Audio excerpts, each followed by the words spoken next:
La sombra del sanador.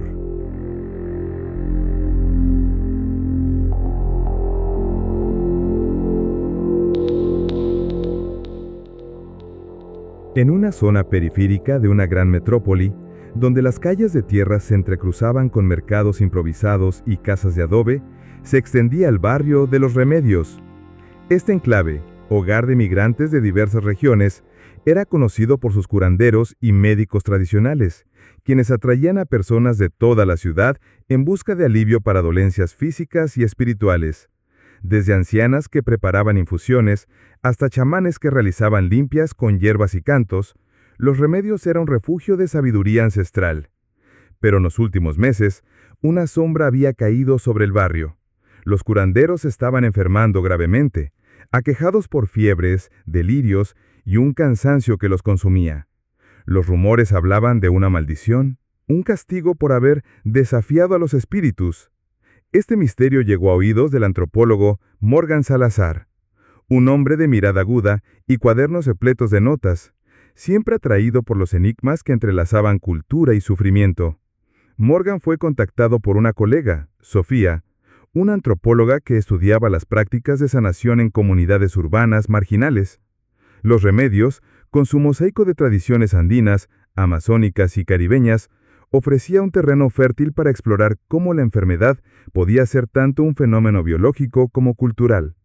Morgan, con su grabadora digital y una mochila llena de curiosidad, se instaló en una pensión en el barrio, dispuesto a descubrir por qué los sanadores, pilares de la comunidad, estaban cayendo uno a uno.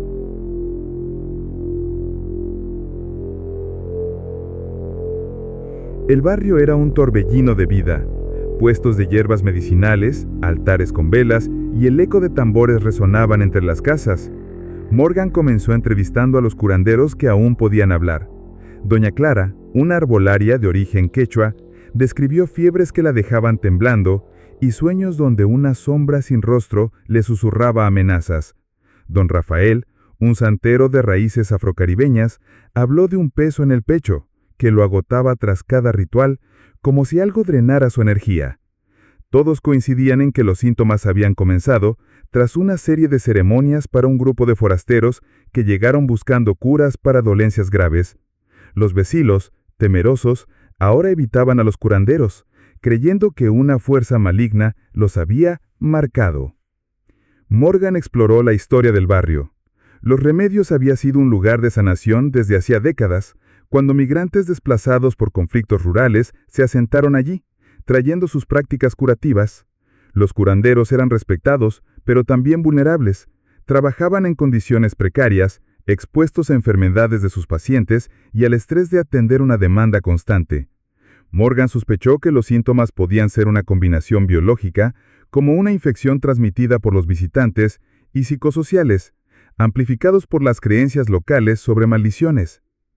Para investigar, Morgan visitó los lugares donde los curanderos realizaban sus rituales, un patio comunal lleno de altares y un pequeño mercado donde vendían hierbas.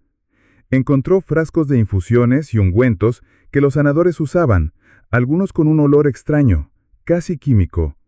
Con el permiso de Doña Clara, tomó muestras y las envió a un laboratorio amigo, dirigido por una química, Doctora Luz.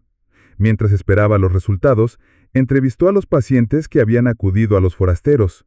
Una mujer, Marta, relató que los visitantes, un grupo de enfermos terminales, habían insistido en ceremonias prolongadas, dejando ofrendas inusuales, frascos de un líquido oscuro que los curanderos debían usar en sus rituales.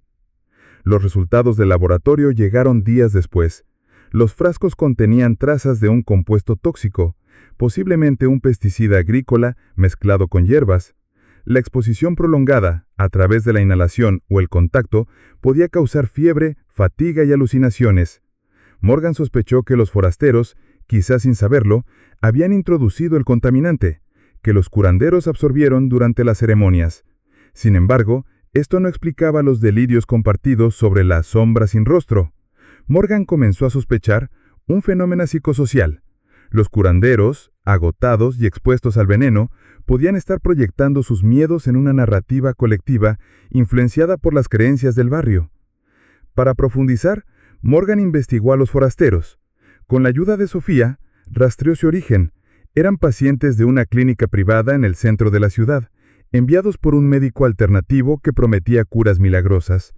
El médico, un hombre carismático llamado Dr. Vargas, usaba remedios naturales de dudosa procedencia.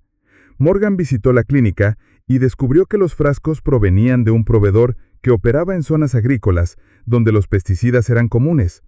El Dr. Vargas, aunque no malintencionado, había distribuido los compuestos sin verificar su seguridad, creyendo que eran elixires ancestrales. Morgan también exploró el contexto cultural. Los remedios estaban impregnados de creencias sobre espíritus vengativos y el mal de ojo. Los curanderos al enfermar interpretaron sus síntomas como un castigo, amplificando su miedo a través de visiones compartidas. Morgan organizó una reunión con los curanderos y los vecinos, explicando los hallazgos de laboratorio. Propuso tratar a los afectados con ayuda médica convencional, mientras respetaba sus prácticas tradicionales. También sugirió purificar los altares y destruir los frascos contaminados en un ritual comunitario para aliviar el temor a la curación por la sombra. El ritual se llevó a cabo en el patio comunal con curanderos, vecinos y un médico local. Bajo la guía de don Rafael, quemaron las hierbas contaminadas y ofrecieron oraciones en quechua, español y yoruba, uniendo las tradiciones del barrio. Los curanderos comenzaron a recuperarse con tratamiento médico y el miedo a la sombra se desvaneció. Morgan trabajó con Sofía para presionar a las autoridades, quienes sancionaron al Dr. Vargas y clausuraron el proveedor de los compuestos tóxicos. Morgan publicó un artículo titulado La sombra del sanador, toxicidad y creencia en un barrio de curanderos. Reflexionó sobre cómo las comunidades marginales, al preservar sus tradiciones, podían ser vulnerables a amenazas modernas disfrazadas de espiritualidad.